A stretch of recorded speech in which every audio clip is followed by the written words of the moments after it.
dando continuidade ao nosso ciclo de palestras, com a Cris Murgel, para falar um pouco para vocês sobre compensação ambiental. A Cris chegou recentemente da Secretaria de Agricultura, né, Cris? E hoje já faz parte do Departamento de Sustentabilidade aqui da FAESP. Cris, à vontade. Bom dia a todos. Primeiramente, dizer que é uma honra para mim fazer parte agora do Sistema FAESP Senar. Eu sou bióloga de formação, tenho aí uma trajetória meio torta na biologia. Comecei na área privada, passei pela CETESB há alguns anos, tive longos anos no Departamento de Meio Ambiente da Fiesp.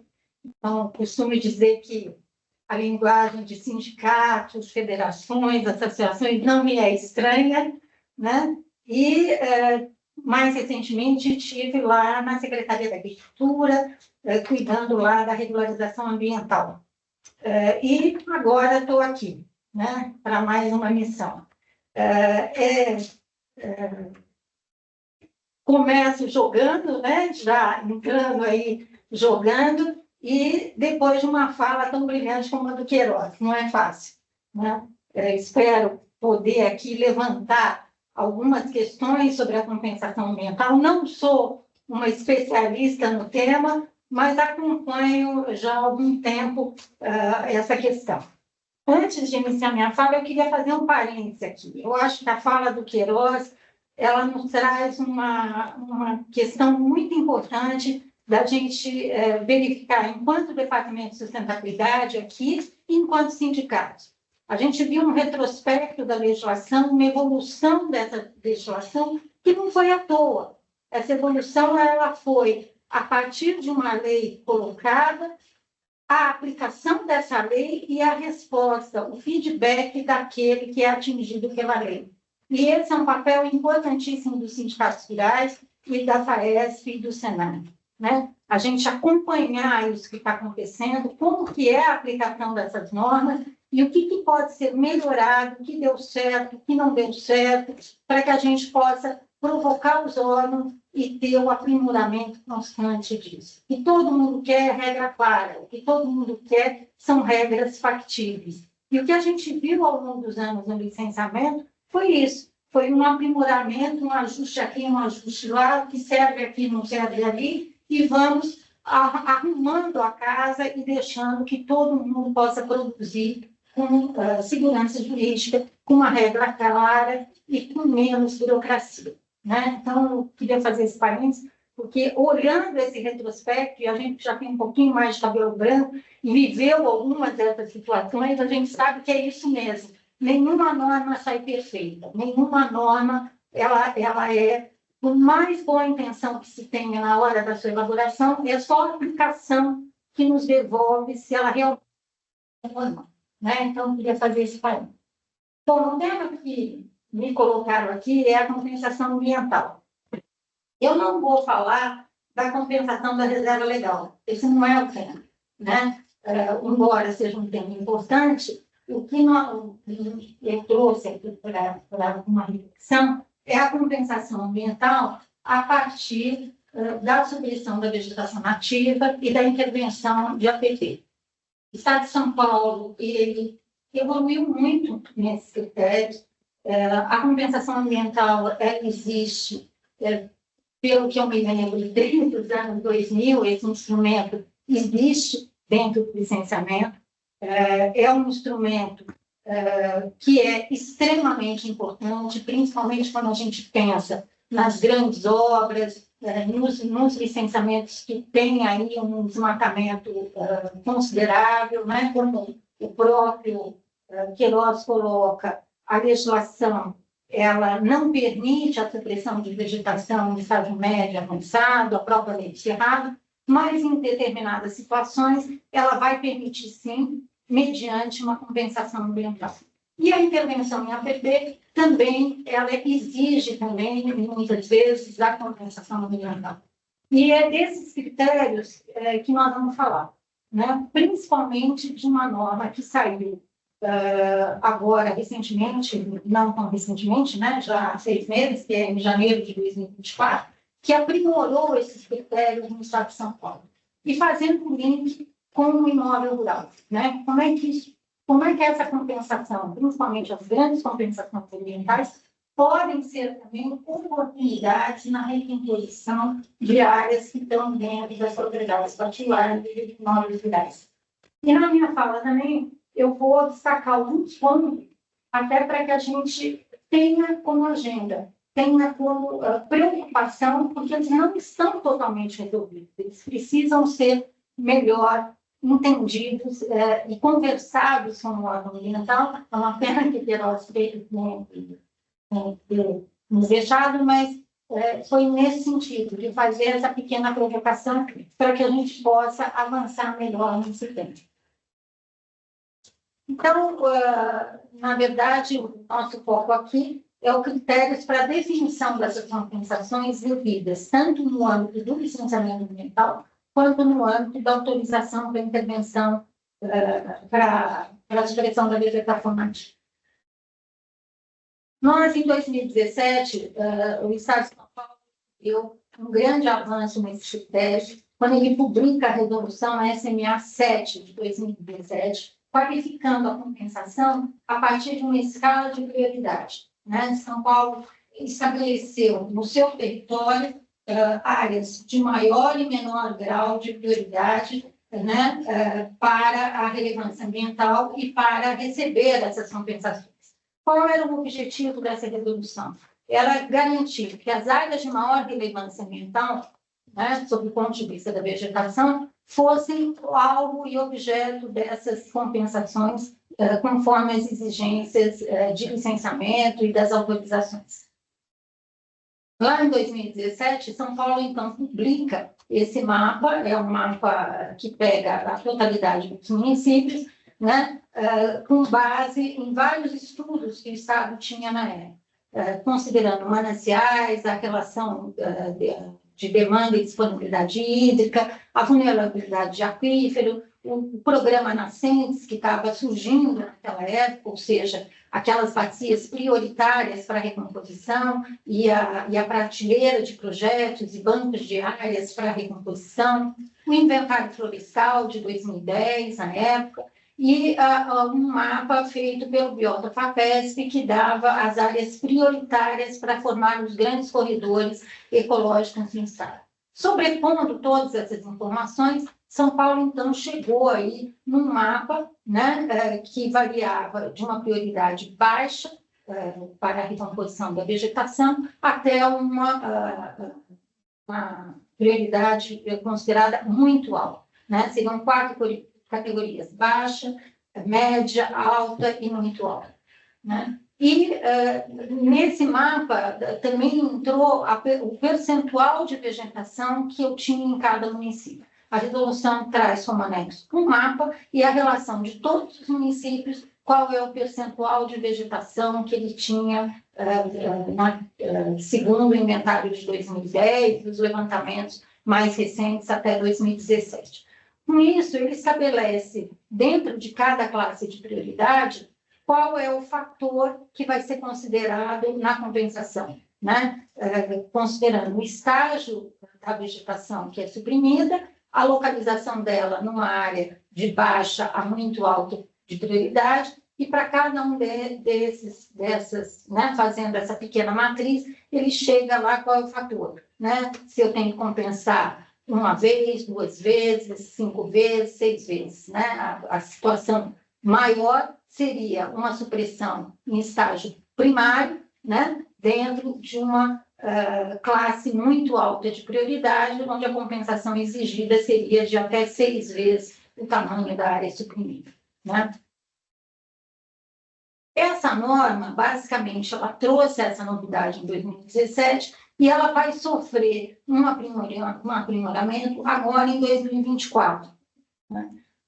Qual foi esse aprimoramento? Significativamente, foi uma reformulação do mapa, alterando a prioridade de alguns municípios, trazendo, inclusive, novas questões para a composição dessa prioridade, inclusive a projeção de variabilidade de temperatura, as questões de mudanças climáticas, enfim, houve todo uma reformulação e se chegou a um novo mapa, que foi o mapa publicado agora em janeiro de 2024.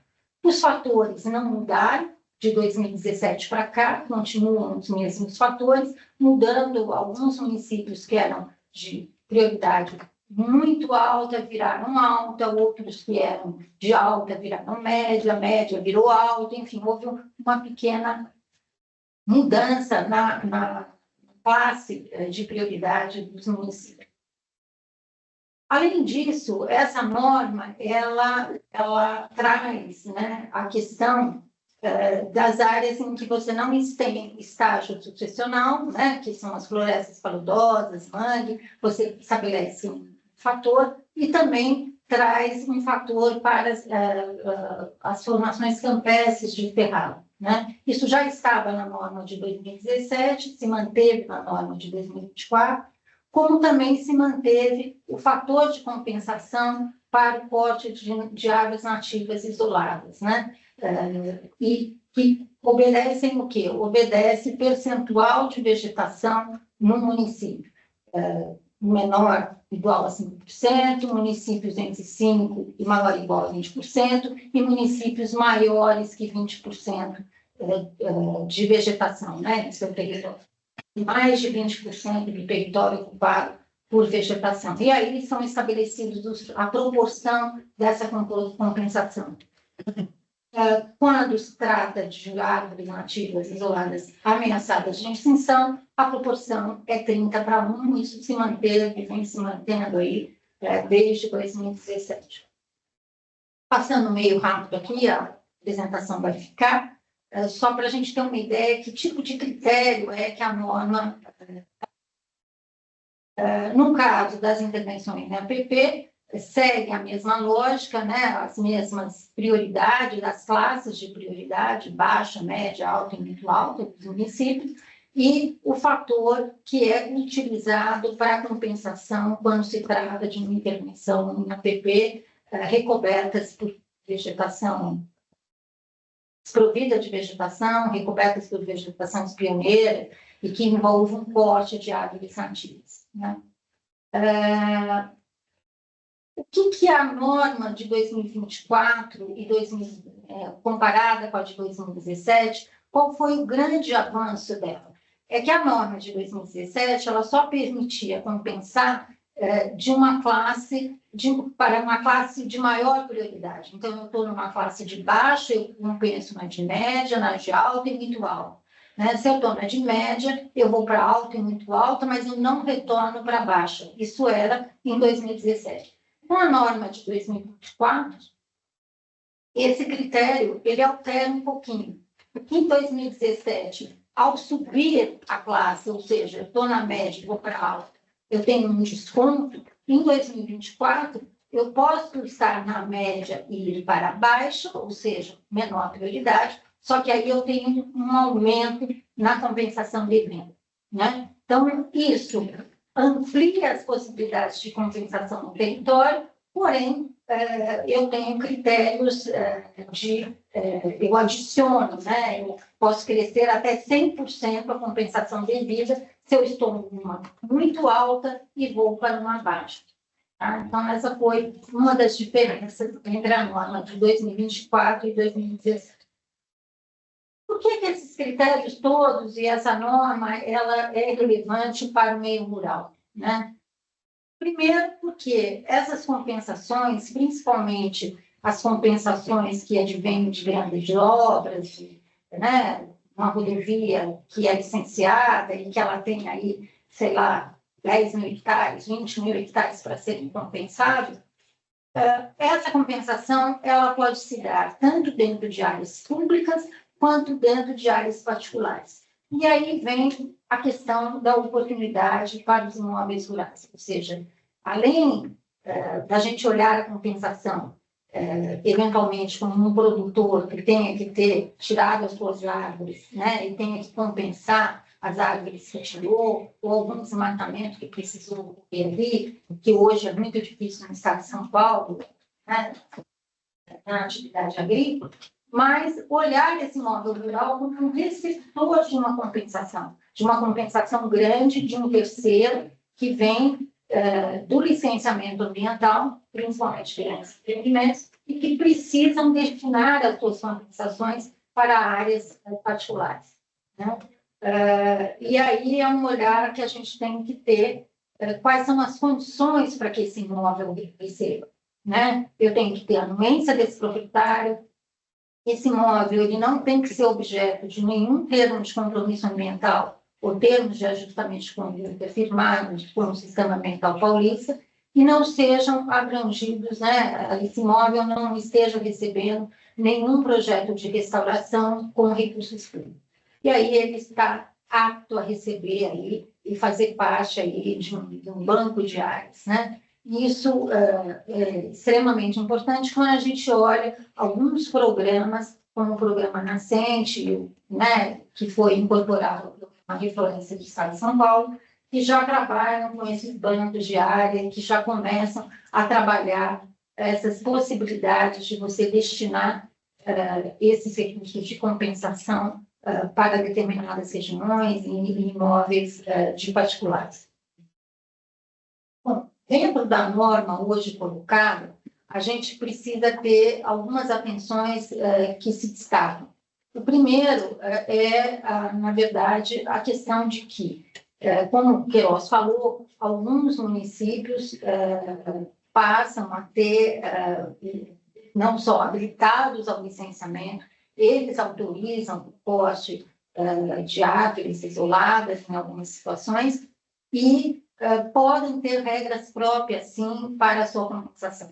Além disso, a lei municipal pode impor certas condições para alguma compensação dentro do município, alguma especificidade, e, portanto, vai valer sempre a regra mais restritiva, né? Então, é importante, e aqui, voltando à minha fala inicial, né, a gente acompanhar também o que ocorre nos municípios hoje, né? A questão ambiental hoje, nos municípios, é muito forte, né? E ela vem ganhando espaço pela própria legislação, né? A competência concorrente entre Estado, município, União, né? De legislações específicas, né? Que podem ser mais restritivas ou mais favoráveis, enfim, que precisam ser acompanhadas. E na questão da compensação, surge aí, na própria resolução, esse destaque, né, sobre a legislação municipal. Um outro ponto importante, né, é que todas essas categorias estabelecidas pela norma, pela resolução C.1008 de 24, elas podem ser recategorizadas a depender dos planos de manejo das áreas de zonas de amortecimento de unidades de proteção integral ou nos planos de manejo das unidades de conservação de uso sustentável, como as APAs. E aí acende, né, a luz amarela para que a gente preste atenção e acompanhe esses planos de manejo, né? Os planos de manejo são instrumentos normativos no final do dia, e é isso que eles resultam, ou eles resultam numa resolução ou num decreto. São planos que hoje o Estado de São Paulo, ontem mesmo, na palestra de ontem, quem teve a oportunidade de assistir, da Polícia Militar Ambiental, foi colocado a especificidade da fiscalização dentro de APAs e dentro de zonas de amortecimento, que já têm o seu plano de manejo e, portanto, já estabeleceram regras particulares ali, né? Regras distintas do geral, muitas vezes elas seguem o geral, mas elas podem, sim, o plano tem autonomia para ali estabelecer uma especificidade. O Estado de São Paulo, nos últimos anos, ele avançou demais na elaboração dos seus planos de manejo. Eu não tenho aqui o número exato de quantas unidades já tem planos de manejo, e avançou num roteiro metodológico para a elaboração desses planos. Então, esse alerta aqui é muito também no sentido de essa ser uma pauta. Inclusive, eu acho que um dos próximos temas que a gente pode trazer, Sadi, é a questão das unidades de conservação, os planos de manejo, o rito de elaboração e aprovação desses planos. Porque isso é uma pauta local, é uma pauta que o sindicato pode se envolver, sim, e pode nos alertar quando esses planos estão sendo elaborados e o que está mudando em relação a uma regra geral e o que está melhorando ou piorando, né? Um outro ponto aqui é a questão da compensação quando ela é realizada em áreas de preservação permanente, em imóveis rurais de terceiro, né? A própria norma, a resolução, ela impõe que a APP obrigatória, né, aquela prevista pelo artigo 61A do Código Florestal, ela seja totalmente abrangida integralmente dentro dessa compensação.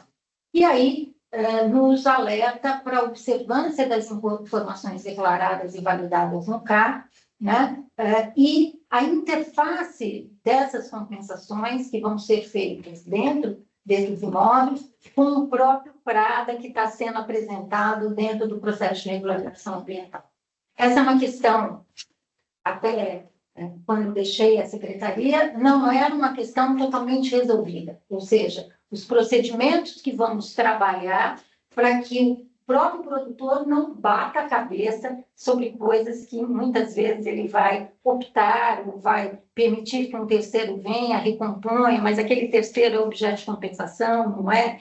Como que isso vai funcionar? Essa é uma agenda que a gente deve ter aí também de discussão com ambos os órgãos, no sentido de deixar o procedimento mais claro e mais acessível a todos. Vamos lá, tem mais um último aqui. A questão também que a norma prevê é que essas compensações ambientais, elas podem ser feitas dentro da reserva legal de imóveis de terceiros, desde que atendidas concomitantemente, ou seja, eu tenho que atender esses 4 quesitos para que isso realmente ocorra. E aí surgem algumas dúvidas, né? Principalmente em relação ao item 3 e ao item 4, aí, primeiro, obriga a utilização só de espécies nativas, né? E que haja o termo de compromisso anteriormente firmado. Chama atenção porque hoje, né, a reserva legal ela tem um limite aí de utilização de espécies de valor econômico, de espécies exóticas, que foi garantido, né, pela lei. Ao fazer isso, me parece que há uma possibilidade de criar uma restrição, né, ou não, só a aplicação é que vai nos dizer. E a questão do termo de compromisso, né? Mais uma vez, eu destaco aí essa interface entre o processo de regularização ambiental desse imóvel, no atendimento ao Código Florestal, que, para quem tem um passivo de recomposição, vai exigir firmar um termo, o TCPRA, né, junto à Secretaria da Agricultura, e como que isso vai ser lido no atendimento dessas compensações, né? Quer dizer, esse termo, ele pode existir, ele não pode existir, ele vem posterior, ele vem antes, então isso é ainda algo mal resolvido. Então, esses seriam os pontos que eu destacaria. Eu acho que a minha fala, muito mais aqui do que a gente, né, dar uma aula sobre compensação, nem teria essa pretensão, é chamar a atenção para essa resolução, tenham conhecimento dela, e a gente acompanhe como é que isso está se dando na prática, e se essas oportunidades que são vistas para o imóvel rural, elas realmente vão se concretizar, né?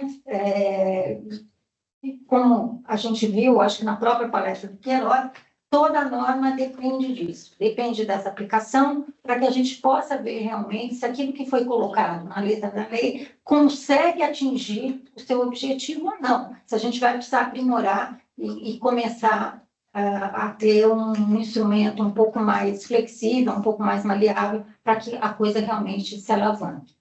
E eu termino por aqui. Legal. Pode, então, voltar para a tela? E eu acho que, Cris, a tua palestra, ela teve aí uma riqueza em relação à compensação ambiental, mas mais do que isso, a gente pode deixar aqui aos sindicatos rurais, aos produtores rurais, uma vez que você hoje já é integrante da FAESP, ela certamente estará à disposição de todos para qualquer questionamento. Então, caso haja alguma dúvida, algum questionamento, a Cris certamente estará aí à disposição de todos para responder, para elucidar qualquer dúvida e orientação, né? Tem alguma pergunta? Compensação? No caso de torno nascente será obrigatório. Esse aí era ainda do Queiroz ainda.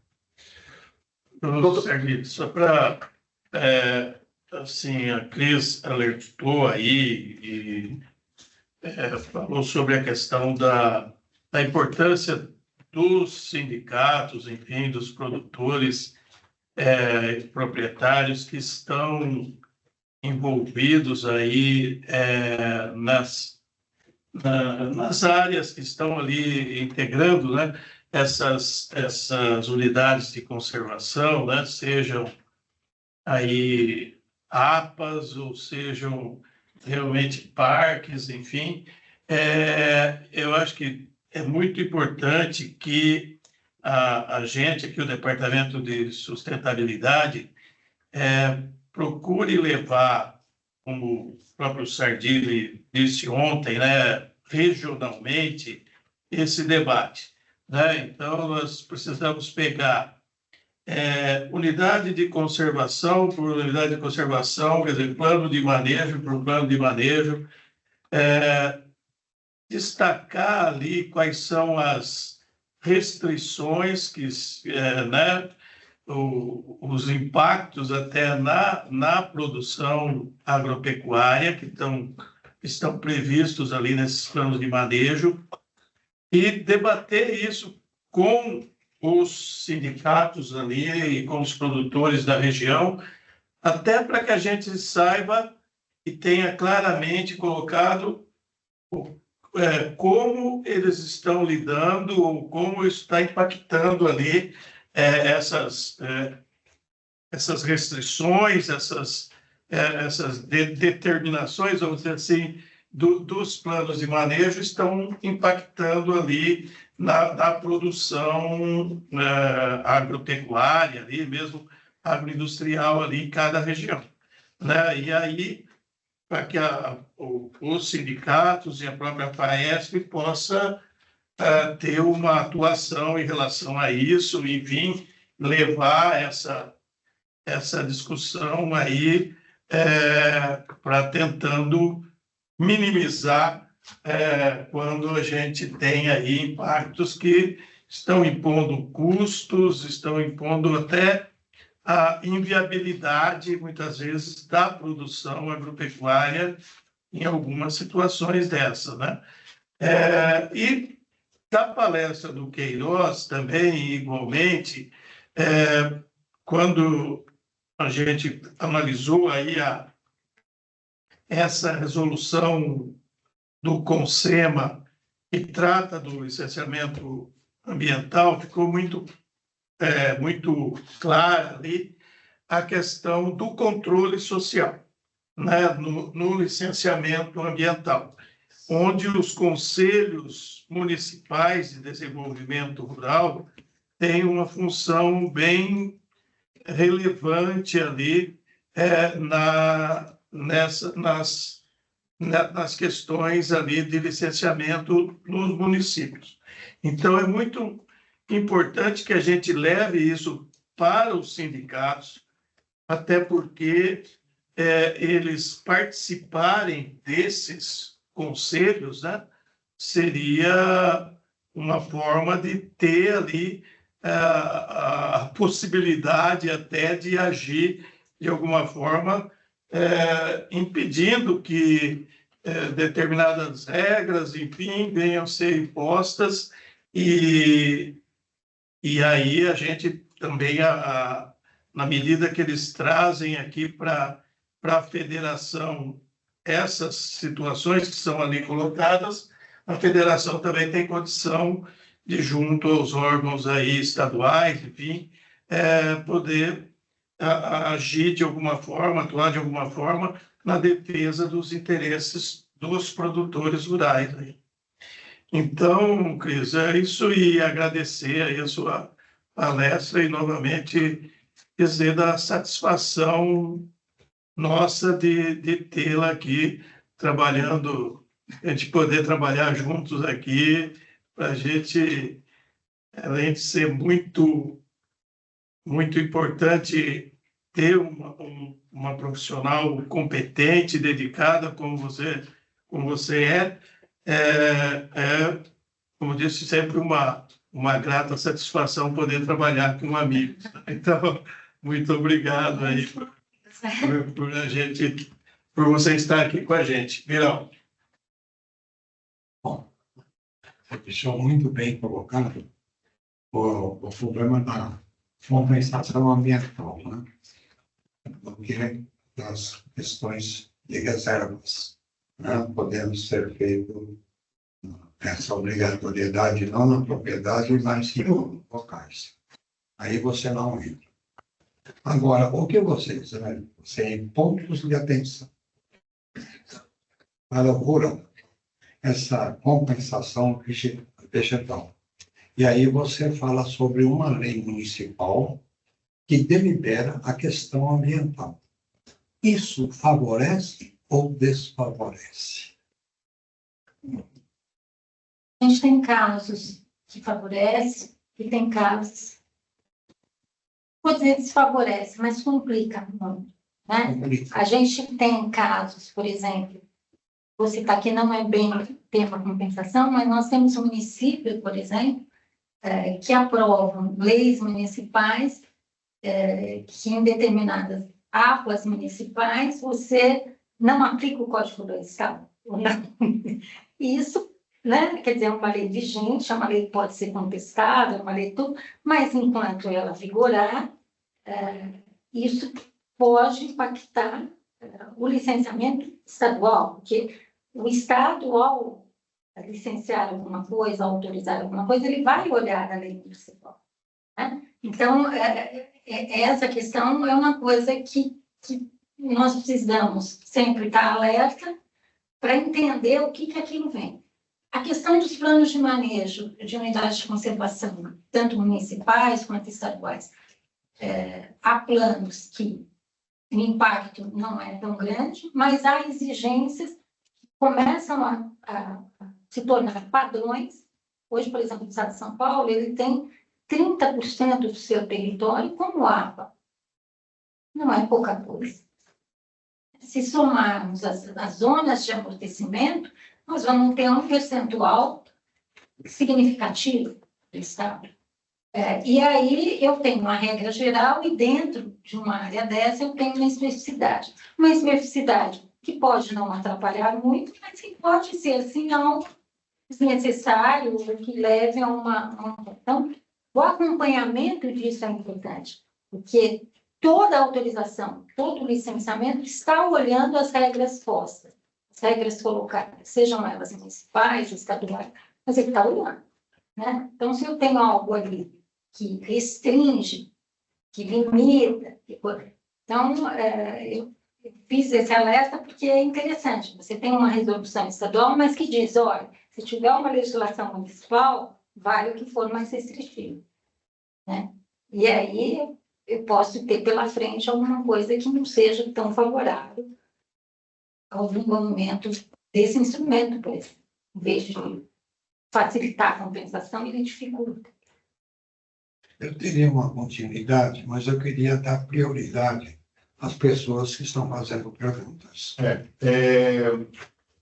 O Guilherme Lui também já te parabeniza, Cris, falando que você tem um conhecimento essencial e a gente ratifica aqui.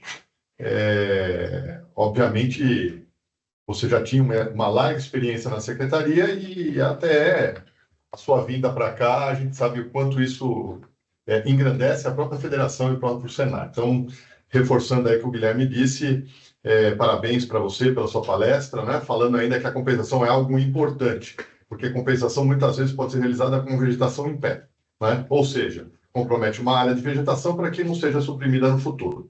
Uma outra pergunta é sobre os links, né? O pessoal quer saber sobre os links, né? Como serão disponibilizados. Assim que terminar o ciclo de palestras, vão ser criados os links né? E tanto pelo YouTube quanto a própria gravação das palestras podem ser solicitadas e a gente vai encaminhar a todos aqueles que desejarem, tá? Doutor Birão, a gente já podia... Porque é o seguinte, né? Nós temos 170 usinas. É a força do Estado de São Paulo na produção de cana. Então, é uma força política muito forte. E se achando no direito de estabelecer os regramentos ambientais. Por isso que eu falo assim, pode até desfavorecer. Eu já vi usina não respeitar, tá certo? Por expansão de uma lavoura canavieira, não respeitar as questões ambientais. Né? Fui lá, está no ambiente e vi essas questões ocorrerem. E são forças que serão estabelecidas localmente, à medida que o município possa deliberar sobre o assunto. É um fato, assim, a ser considerado. Eu acredito que, se for agir, tem que agir dentro de uma questão ambiental, mas essa questão ambiental está amarrada a uma estadual e até a uma federal, né? Pode ter a questão municipal assim atendida, mas desde que esteja uma concomitância assim de razoabilidade nessas instâncias maiores.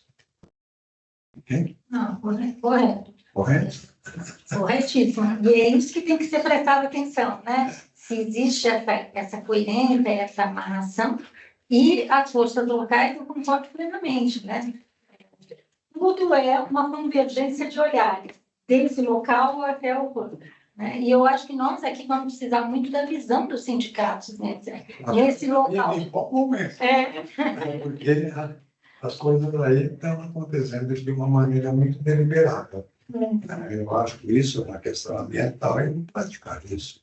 Mas, vamos aí. Então, assim a gente termina hoje, doutor Birão, agradecendo a Cris, lembrando a todos que amanhã, o último dia do nosso fórum, onde serão tratados dois assuntos também muito importantes e que tenham interesse. E eu, sinceramente, acho que amanhã, doutor Birão, um tema fundamental a todos é sobre as rotas rurais, que é um programa que fui juntamente com o doutor Fontes até a Secretaria de Agricultura e percebemos o potencial que a ferramenta é em prol do produtor rural, em prol do agro. E, na sequência, essa será a palestra das 10 horas, com o Wagner Azarias Martins, que é um integrante, o condutor do projeto Rotas Rurais. E, na sequência, a gente vai falar sobre segurança nas áreas rurais, que eu falarei um pouco a respeito do assunto. Né? Então, conto com a presença de todos amanhã. Aqueles que quiserem convidar mais gente para assistir no sindicato, é sempre uma boa a gente ampliar essa possibilidade de expandir o conhecimento e fazendo aqui a missão da FAESP-Senar, que é melhorar a vida aí do produtor rural, a vida dos sindicatos, levando conhecimento e levando orientações técnicas a todos. Então, um abraço a todos, em nome do doutor Circe. Só acrescentando que as apresentações aí que estão sendo mostradas também pelos palestrantes, todas elas vão ser disponibilizadas para todos. Então, assim como o link aí, tá bom? Tá bom. Eu queria fazer a colocação. Você sabe que nesse trabalho da força de trabalho da produção da agricultura, nós teremos um piloto. O piloto corre Mogi das Cruzes.